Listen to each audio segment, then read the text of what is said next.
Hello, everyone. This is Southern Belle Whisper. I hope you all are doing well today. And I hope you guys like the new filter that I have on this video. I think it looked really pretty in black and white.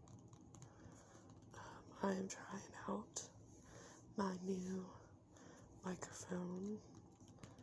Like I told you guys, it's not like the most expensive or high tech. It's just one of those tiny little microphones that I can hook into my phone and then hook the microphone part on my label of my shirt. But hopefully it is better than the audio I had before I had a microphone. You guys let me know, please, if the audio is on my videos is any better now. But today I come to you with the review video to the second book. I'm trying to not show you guys my mess in my bedroom, but it's like my phone wants to slowly gear towards showing you the mess. But I love this series so much. I especially love the second one. I thought the second one was brilliant. So I am going to give you a review on that now. Now, I am going to put spoiler alert in the title of this video because I don't want to say anything where people are going to be like, why'd you say that? Why'd you say that? Spoiler alert. No, I don't want to be that person. So I'm going to put a spoiler alert in the description because if I say something that I'm not supposed to, it's going to ruin the story for you guys. And I don't want that. So, okay, so the first book is A Court of Mist and Fury. It's a green cover. Can't really see it because of the filter, but it's a green cover. And let me just say, these books are beautiful. And once I get my bookshelf cleaned off, I can put them on the bookshelf, but now they're just laying around. And it really upsets me too, because they're such a nice book series. And I hate to see them just laying around, but there's nothing I can do about it right now. So anyways, this is A Court of Mist and Fury.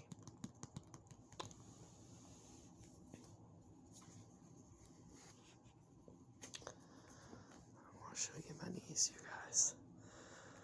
Because actually that's a little bit better. Yes, that's my knees. Sorry. But at least it's not my feet. So, the second book of the series. This series, you guys has me by the boo-boo. I absolutely love this series. Okay, let's read the back first. Feyre has undergone more trials than one human woman can carry in her heart. Though she's now been granted the powers and lifespan of the High Fae, she is haunted by her time under the mountain and the terrible deeds she performed to save the lives of Tamlin and his people. As her marriage to Tamlin approaches, Feyre's hollowness and nightmares consume her. She finds herself split into two different people. One who upholds her bargain with Rhysand, High Lord of the feared Night Court, and one who lives out her life in the spring court with Tamlin. While Feyre navigates a dark web of politics, passion, and dazzling power, a greater evil looms. She might just be the key to stopping it, only if she can harness her heart rate gifts, heal her fractured soul, and decide how she wishes to shape her future and the future of a world in turmoil. This book, you guys. So, how the first book ended was there was a big battle, huge battle at the end between, sorry, okay, spoiler alert. She goes to this place called Under the Mountain to save Tamlin. Ew, sorry, can't stand him. She goes under the mountain to a place called okay. Yeah, I'll start there. She goes under the mountain to this place called Under the Mountain, and she fights. She is imprisoned and fights one of the higher Fae people called Armathea. But first she is kept captive because Armathea gives her like these little things she has to do in order to escape and take her love with her. So that's how this book ended. The first book, sorry. That's how the first book ended. There's this big battle. I won't tell you what happens in the battle, but she is turned into a high fae at the end.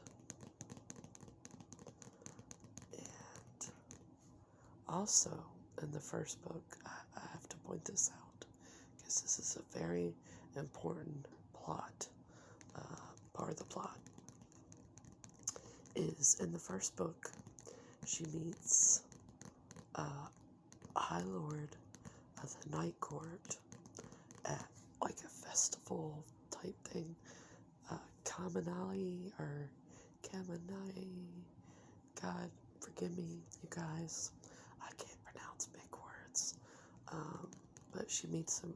It's like a fairy festival type of thing, where all the fairies get together and they dance and they drink and, make love, whatever fairies do. And she bumps into him. He like saves her. Like these three fairies can tell that she's human, and they try to bother her and then try to probably in the process of attacking her. And Rhysand just comes out of nowhere and says, "Oh, there you are. I've been looking all over for you." But Feyre has been told to fear Rhysand because he's High Lord of the Night Court. See, they're in a city called Prithian, right? And it's made up of all these different Okay, I'll show you guys. Sorry, I have a really hard time explaining things. But thank God she puts a map in every book. Okay, so this is Prythian. And these are all the courts right here. You got the day court, you got the dawn court, winter, summer, spring, autumn. Where the fuck is the night court at? I'm looking for the night court. Oh, right here. That's the night court right there. So, hybrid. Hate that guy. Sorry. I'm in the process of reading the third book, and I am not a big fan of King Hybrid. we'll talk about that in the next review video. So pretty much she's been told to fear this guy, that, you know, he's evil, that he wants to see the king. See, pretty much the king of Hybern wants to take down, there's a wall that separates the fairy world and the human world, and he wants to take down that wall. So Favor's pretty much been told, do not trust Rhysand, that he's evil, and he comes off that way. He's very dark and very mysterious, and don't get me started on Rhysand, you guys. He makes my toes curl. I'm sorry. I freaking love Rhysand. So at the beginning of this book, she is about to be married to Tamlin, and she just knows. Okay, so pretty much why I was talking about Rhysand was when she was under the mountain, he was there too. They called him Armithia, the queen woman. They called him Armithia's whore. He pretty much bid her and did whatever she wanted. So he was there too. And pretty much she's in her cell one night, and he's like, they describe Rhysand as like the darkness, how he can just move in almost like clouds or like vapor or mist. He just shows up. And I read it so quickly that it's kind of hard to remember how it all came about, but she pretty much made this deal with him that he could have her for 1 week every month. So they shook on that, and then this book starts out where she's getting married to Tamlin, and she knows it's not right. She can feel it in her whole heart, and in her mind she says, somebody save me, somebody get me out of this. So of course Rhysand shows up, and it's like, okay, it's time for you to start with, the bargain that we made. I'm about to take you right now in your wedding dress and take you to the night court. And at first, she does not want to be there. She wants to go home. She hates him. I think she fell in love with like his entourage first. And that's why I love Sarah's writing so much, because it doesn't focus on just the protagonist relationship, like between Rhysand and Feyre, right?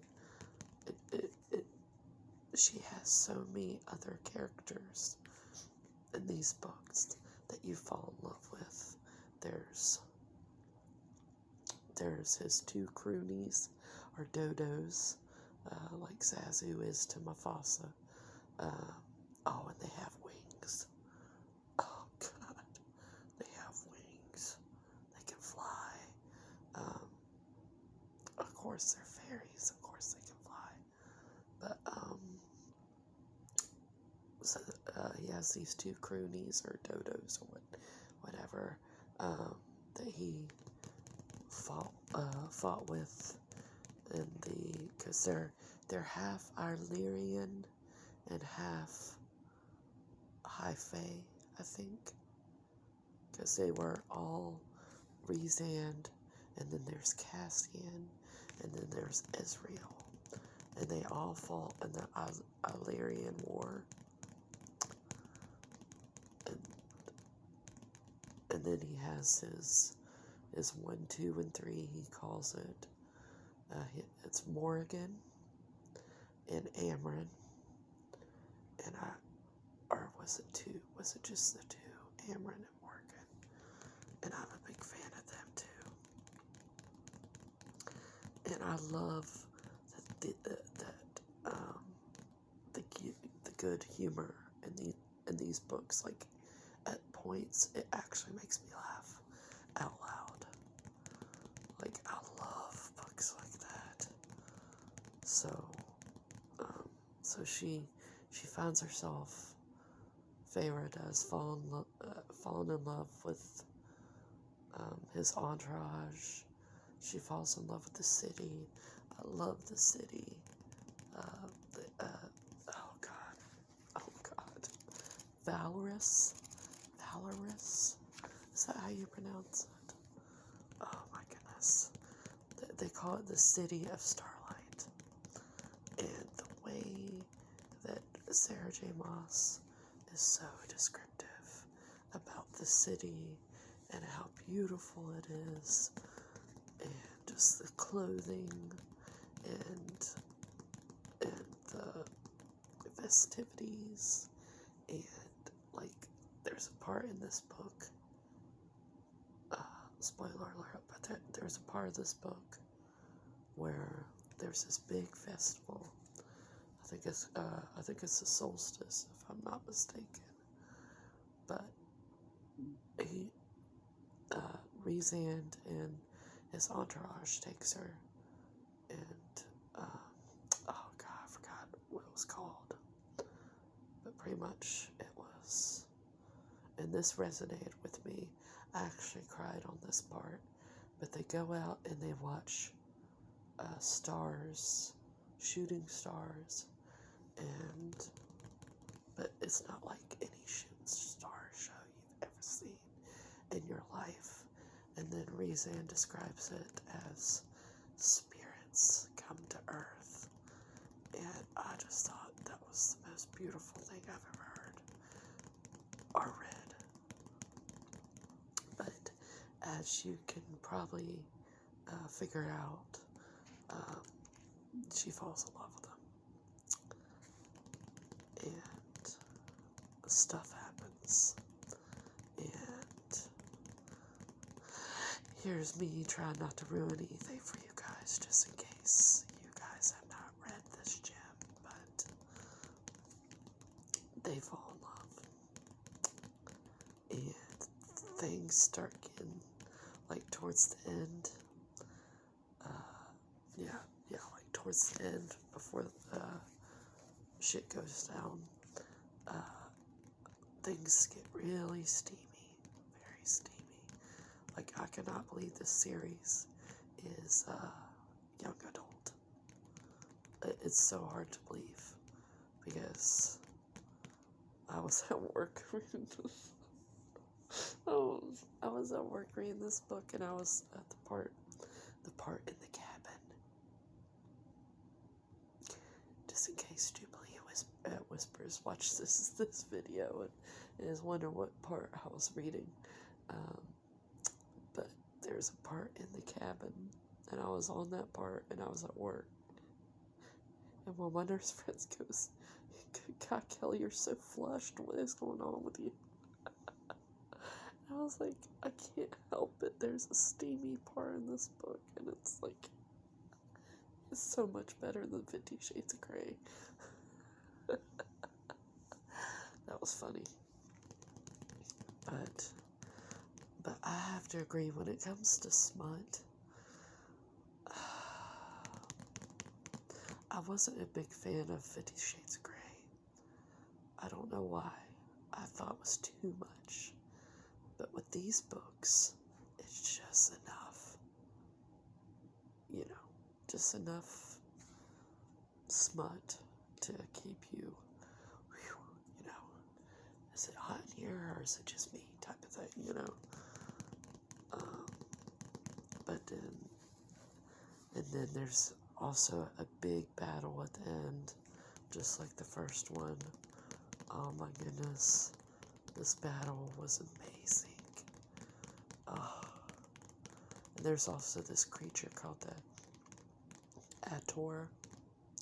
Attor. Attor. And I hate that thing. But he's in the battle. And then, of course, Tamlin and Lucian are trying to get Feyre back to the Spring Court, in which by this point she does not want to come back. But at the end is when Tamlin and Lucian come back in the picture, and I was so mad. I was so mad. I'm like, if a woman tells you she doesn't want to come back, leave her alone. But they did something very bad. Very bad. And there's just this huge battle with King Hybern. And it's horrible.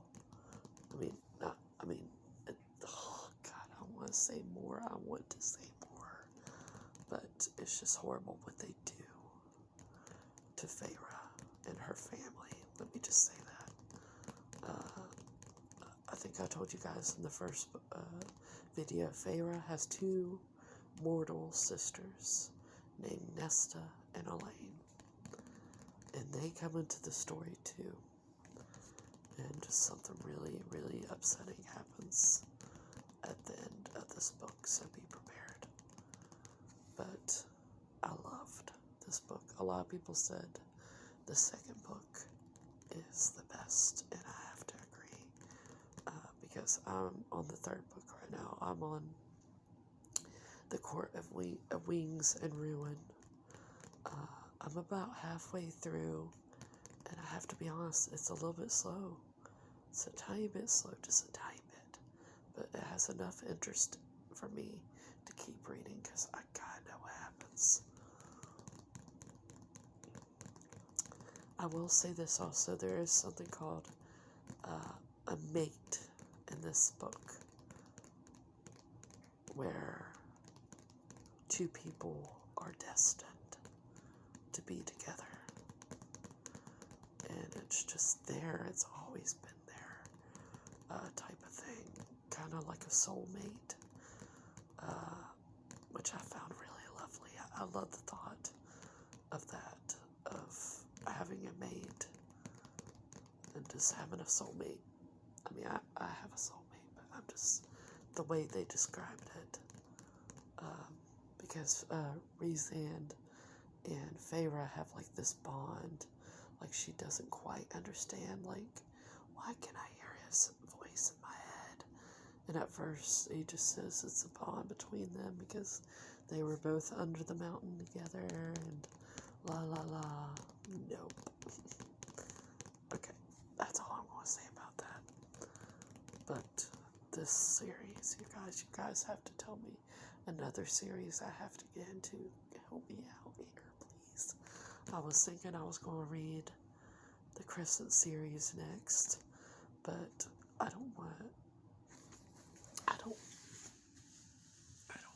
to get dried out on fantasy too fast. I might read something else after I read this series, and then read another fantasy book. Like I might read some stupid summer romance read or something, and then read something fantasy. But I just can't get enough for Sarah J. Maas's writing. The way she writes is just unbelievable. I definitely recommend it. If you guys have not read this series, it's just, I want to show you guys what part.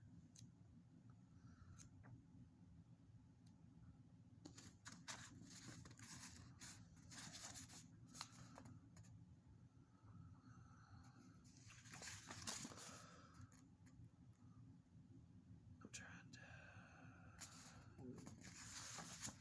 trying to figure out what part. But anyways, such a good book. Such a good book. And you guys, please let me know in the comments how the microphone did. Like I told you guys, it's not the best microphone or the best high-tech or anything, but hopefully it did the job. But anyways, and please, please, please, also leave some requests down in the comments that you guys would like to see next. And I love you guys, and I will be talking to you soon.